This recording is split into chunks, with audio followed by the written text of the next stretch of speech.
斗破苍穹第100集预告，萧炎得知了风尊者的消息，和噬金属晶石达成了一个交易。上集最后，随着前两人的闯关失败，晶石再次询问谁愿意挑战，但平台上一片沉默。萧炎、凤七儿和唐英等人都没有立即行动，他们选择观察，希望找到更好的方法来应对音波阵。不久，又有4人试图依靠人数优势硬闯，但很快也被音波阵飞，挑战失败。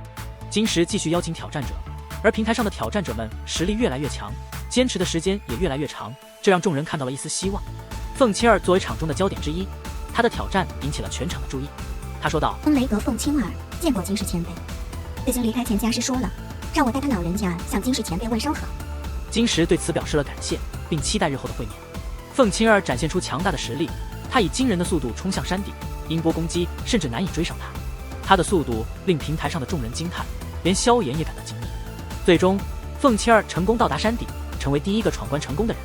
金石对此感到满意，认为凤七儿的实力甚至超过了是金属族最优秀的年轻一辈。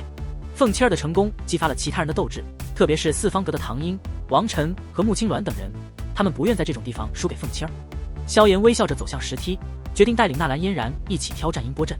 纳兰嫣然虽然有些犹豫，但最终还是决定跟随萧炎。尽管他对挑战的结果并不抱太大希望，但他对萧炎有着莫名的信心。两人准备一起面对即将到来的挑战。带着纳兰嫣然缓步行至平台前方，萧炎恰好看到唐英从人群中走出。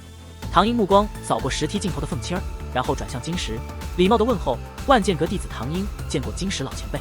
金石微微点头，对唐英身上散发的灵力剑气表示赞许。四方阁培养出的弟子果然不凡，这等完善的培养系统是他们在中州享有盛誉的原因。唐英行礼后，轻拍背后的蔚蓝色大剑，剑身自动飞出，悬浮于前，灵力剑气四散，令旁观者感到寒意。唐英轻点地面，身形飘逸地落在剑上。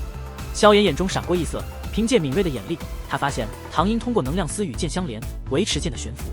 纳兰嫣然低声解释，这是万剑阁的御剑之法，修炼至高境界，可兴御剑，飞行极快。交谈间，唐英身形上升，停于3-4丈高，目光紧盯视金属，随后挥袖，长剑如流星般射出，唐英化为蔚蓝剑影，直冲山顶。音波攻击迎面来，但唐英以剑气形成蔚蓝色的剑帘护体，音波虽引发波动，未能阻止他的步伐。在众人艳羡的目光中，唐英短时间内突破音波，冲上山顶，呼吸略显急促，眼中泛着兴奋。金石宣布唐英成功，随后呼唤下一位挑战者。黄泉门的王晨抢先走出，向金石报上姓名，冷笑地看了萧炎一眼，随即释放漆黑斗气，将自己包裹，以蛮横的方式冲向山顶。他的斗气雄浑，硬抗音波攻击，迅速接近山顶。众人对王晨的方式感到惊讶，他以暗属性斗气强行冲出音波阵，显得轻松。金石宣布王晨成功，黄泉阁的实力令人侧目。接着，星陨阁的穆青鸾优雅地走出，向金石问好。金石露出微笑，提到穆青鸾家族让他拜风尊者为师的决定。萧炎听到风尊者的名字，心中一惊，他一直在寻找药老的至交风尊者，没想到在这里得到了消息。穆青鸾踏上石梯，面对音波攻击，他发出清脆的轻哼，音波如遇克星般退散。他从容上山，音波对他毫无影响。穆青鸾轻松地登上山顶，令在场众人惊讶不已。谁也没想到音波阵能被他如此轻易地克服。金石无奈地摇头，意识到噬金属的音波对穆青鸾影响不大，这次他占了便宜。萧炎也被穆青鸾的轻松过关震惊了片刻，随后苦笑，环顾四周。凤七儿等4人已经成功，包括萧炎和纳兰嫣然在内，还有约10人未出手，但剩余名额仅剩4个。见无人上前，萧炎深吸一口气，示意纳兰嫣然，然后在众目睽睽之下大步向前。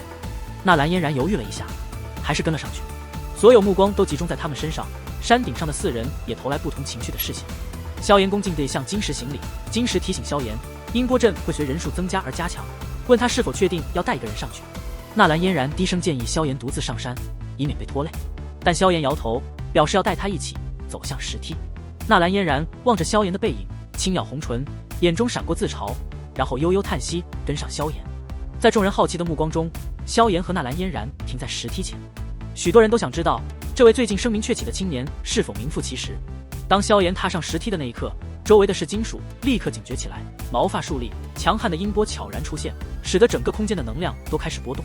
纳兰嫣然紧随其后，尽管心中忐忑，但仍然决定跟随萧炎。萧炎低吼一声，猛地跺脚，身形化作光影，闪电般冲向山顶。纳兰嫣然也催动斗气，拼命加速，紧跟其后。众人的目光集中在他们身上，因为从未有过双人成功闯过音波阵的先例，音波阵的威力会随着人数增加而增强。萧炎和纳兰嫣然所面临的挑战是空前的，音波如风暴般袭来，萧炎和纳兰嫣然身体僵硬，萧炎凭借强横的斗气硬抗过去，速度虽减，但仍然坚持。纳兰嫣然则感到灵魂刺痛，斗气紊乱，她强忍痛苦，拼命维持防御。两人在音波的冲击下艰难前行，每一次前进都要消耗大量斗气。纳兰嫣然的斗气最终告竭，她喷出一口鲜血，意识模糊，身体失去控制的倒飞出去，心中默默向萧炎道歉。平台上的众人摇头，认为萧炎在逞能，害人害己。凤七儿和王晨都对萧炎的能力表示怀疑，唯有穆青鸾认为萧炎并非一般人，认为他能在废天手中逃生，必有过人之处。突然，萧炎使用3000雷动出现在纳兰嫣然身后，揽住他的腰。穆青鸾惊讶地认出这是风雷阁的3000雷动。萧炎揽着纳兰嫣然，面对着更加强大的音波攻击，他让纳兰嫣然用斗气护住双耳，承诺会带他闯过音波阵。随着是金属的合力音波攻击，萧炎发出一声惊雷般的狮吟虎啸，其中蕴含着奇异的龙吟之声。金石听到这龙吟，震惊失声，因为这种声音绝非普通人类所能发出。萧炎的声波与噬金属的音波对撞，结果是蜀朝音波被摧枯拉朽般的摧毁。这一幕让所有人都目瞪口呆，难以置信。萧炎以一人之力正面摧毁了无数是金属合力发出的音波，这种力量和能力超出了所有人的预料，让人不禁怀疑这怎么可能。这一幕让四周的森林遭受了无妄之灾，音波如同刀刃一般将树木纷纷砍断。萧炎自己也对这样的结果感到惊讶，他意识到之所以能够取得如此效果，是因为从阴阳龙玄丹中得到的龙气对魔兽有更大的伤害。他发现那些是金属此刻都在发抖，失去了先前的凶狠，显然受到了不小的伤害。萧炎带着纳兰嫣然毫无阻碍地到达山顶，并将他放下。平台上和山顶上的人们都陷入了一片寂静，谁也没想到萧炎不仅选择了这种凶悍的闯关方式，而且还真的成功了。这使得在场的许多人心中都认为萧炎是个怪物。金石从震惊中回过神来，苦笑着看着萎靡不振的是金属，无奈地宣布萧炎闯关成功，并提醒剩下的挑战者时间不多了。萧炎从那戒中取出丹药递给纳兰嫣然，关切地问他伤得怎么样。纳兰嫣然摇头表示感谢。萧炎随后观察了山顶的环境，并未发现天山血潭的踪迹。山顶上，凤七儿、唐英、王晨和穆青鸾对萧炎的到来有不同的反应。唐英和穆青鸾态度较为友好，而凤七儿和王晨则显得不太友好。穆青鸾对萧炎的3000雷动表现出了兴趣，并询问他的修炼境界。凤七儿与穆青鸾之间挑衅地交谈着，萧炎不想介入他们之间的争斗，他有更重要的事情要问穆青鸾。在一番交谈后，萧炎得知风尊者将会出现在3个月后的四方阁大会上，而大会地点就在风雷东阁。萧炎虽然知道去风雷东阁可能会有危险，但他决定还是要去，因为他需要风尊者的帮助来解救药老。穆青鸾提醒萧炎要小心凤七儿和王晨，然后返回石台。萧炎对穆青鸾表示感谢，同时心中对凤七儿和王晨保持警惕。他知道如果他们敢来找麻烦，他也不会手软。随着时间的流逝，又有2位挑战者成功闯过了蜀朝音波阵，而萧炎和穆青鸾也回到了石台之上。石台上也有9人，但天山血潭的名额在除去2个是金属的名额后只剩下8个，也就是说这9人中将有1人失去进入天山血潭的机会。萧炎落在石台上，注意到现在的音波比之前弱了许多。他很快意识到在使用狮虎碎金银后，无意中为后来者创造了更好的闯关条件。萧炎微微摇头，金石宣布闯关结束，并表示会将未成功者送出天目山。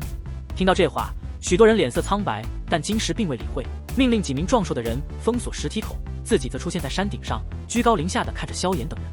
萧炎等人见金石出现，连忙行礼。他们清楚，在天目山得罪是金属族的人，绝没有好下场。金石点头后，带领众人向山顶深处行去。在天目山顶，萧炎等人见识到了壮观的能量潮汐。金石最终在一处高坡停下，眼前是一个宽阔的火山口，中心有一个小池，里面只有少量火红色的液体，像是岩浆。金石告诉众人，这个小池就是天山血潭。当能量潮汐达到高峰时，整座山脉的能量都会在此凝聚，血潭也会满溢，那时众人便可进入。但天山血潭内含有极重的火毒，不宜久留，否则火毒入体难以驱逐。金石说道，由于现在有9人，必须有1人放弃进入天山血潭，这让气氛变得微妙，一些单独之人开始感到警惕。突然，金石叫萧炎跟他走。萧炎迟疑了一下，但还是跟随金石来到一个石亭。在那里，他看到了之前遇到的灰衣老者金谷。金谷问萧炎是否知道为何叫他来。萧炎猜测是因为金石体内的伤势。金石和金谷都感到惊讶，萧炎能看出金石体内的火毒伤势。金石急切地询问萧炎是否有把握治疗。萧炎检查后表示，虽然极难驱除，但也并非没有办法。这让金石和金谷感到兴奋。金石为了得到治疗，承诺给萧炎一个绝对顺利进入斗宗的机会。萧炎对此表示同意，他的眼神变得炽热。天目山的风云终将散去，但萧炎的传奇仍在继续。